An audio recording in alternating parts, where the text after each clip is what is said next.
Let's make history.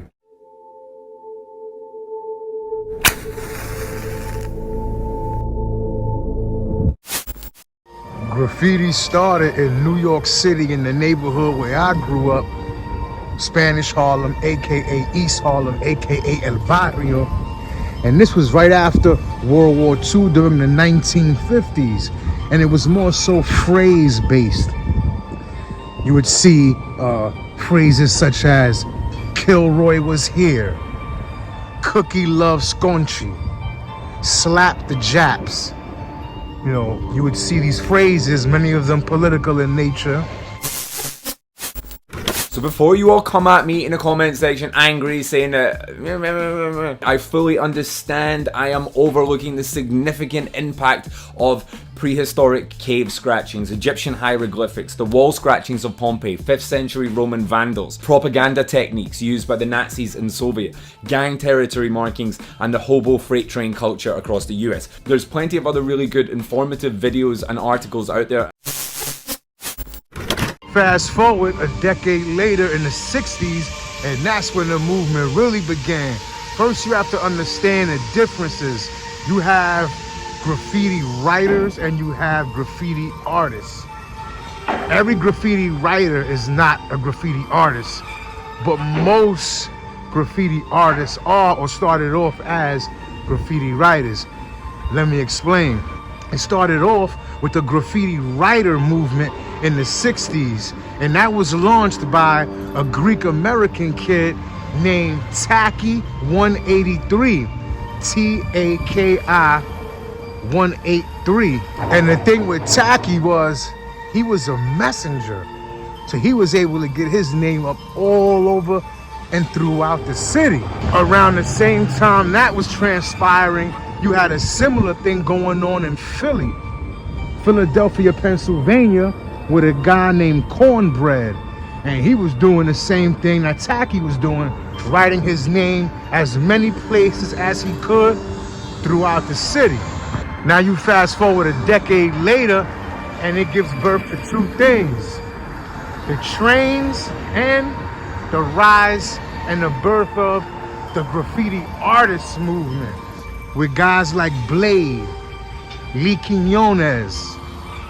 And this was in the 70s when you had the birth of the masterpiece, which is where the graffiti terminology piece comes from, which, again, with the evolution, you start off as a graffiti writer, basically just writing your signature as tightly as possible and as cleanly as possible. That then gave birth to the throw up, like you see behind me, a bubble letter version of your name, bigger, to get even more attention than the signature would. Like, for instance, when cars are driving by or when the train is riding by, you could see it. And then you had the piece, which is again short for masterpiece, which were many more colors were used. And that throw up behind me is actually one of the kings, one of the legends of graffiti writing, who was around from the trains and all the eras after, and is still active, as you can see. In all honesty, as far as style is concerned and the evolution of the art, that really started in the 80s, the mid 80s. That's when you see graffiti at its height. And you had the artists who had been active all those times had really started to get really good. Artists like Dondi, CIA Crew. And by the way, graffiti writers, they usually associate with a network of artists and writers that they tend to work with, and they call it a crew by either 3 or 4 letters, sometimes an acronym. So you had Dondi, CIA, crazy inside artists, as in the inside of the train. And this is when you had the wild style begin to really take shape, which basically is a piece of a name where the letters are so interconnected and interlocked that you could barely understand what it says. Or to the trained eye you can, or if you look at it long enough, but you know, all the different colors and, you know, attachments to the letters, such as arrows and things, it can be quite beautiful, quite beautifully done when you have someone who knows what they're doing.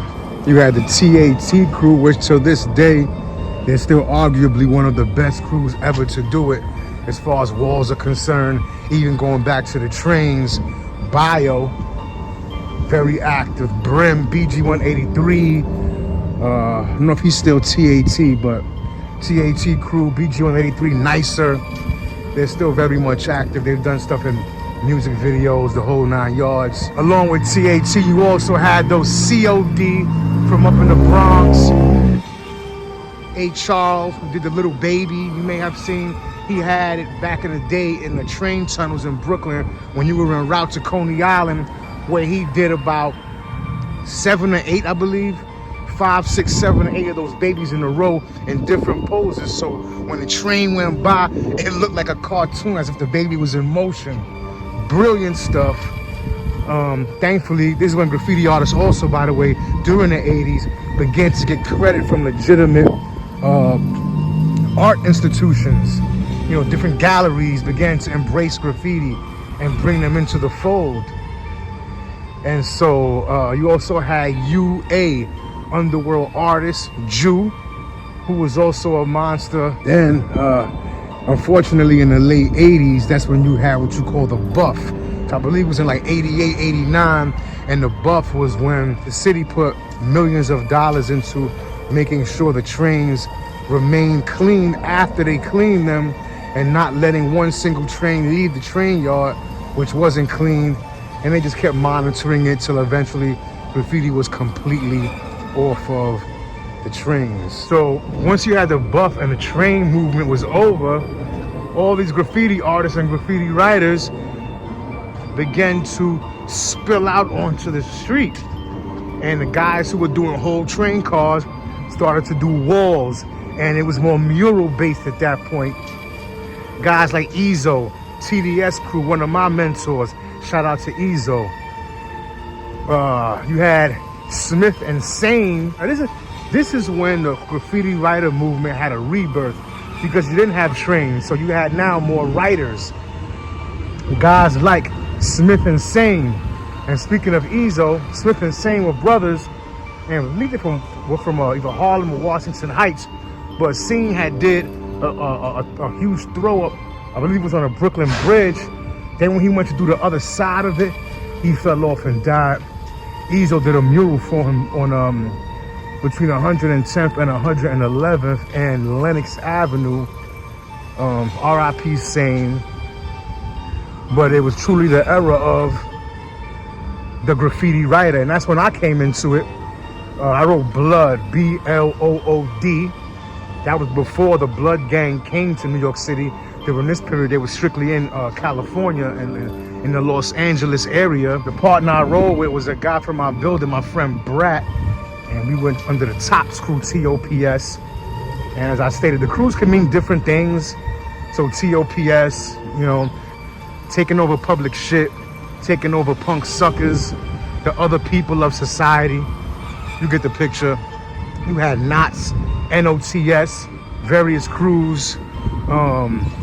One of my mentors, the guys who were up, who destroyed my neighborhood, they were all city, was SM and Dobie, KOF crew, the Crane Ordra, Swatch, Astro, R.I.P. Jazz. You have Easy, who's still very much active. Josh 5 was a monster. Bester. They used to kill those gates. I'm talking about from up in the Bronx all the way down to the tip of Coney Island. Generally the upper left-hand corner of the gate. A lot of these guys are still active, man. And you fast forward a decade later to like the late 90s and the 2000s. Graffiti got really experimental. You had guys like Revs and Course who would do basically Xerox copies, standard size paper Xerox copies, but they turned it into a sticker and had them everywhere in the train tunnels and all throughout the city, especially in the industrial areas. You know, a lot of stencils. And that was a great thing. It's great for the art form. However, I think that we went too far out and lost our way, because now a lot of the current writers, they forgot about the style. They got so experimental that they went way off into left field and graffiti lost some of its class, for lack of a better way to put it, to be honest. But it will never die. People are still putting pieces on trains, attempting to anyway. They tend to get cleaned off quickly, but I have seen a few that slip through the cracks. Leave your thoughts in the comments. Don't forget to hit that like button.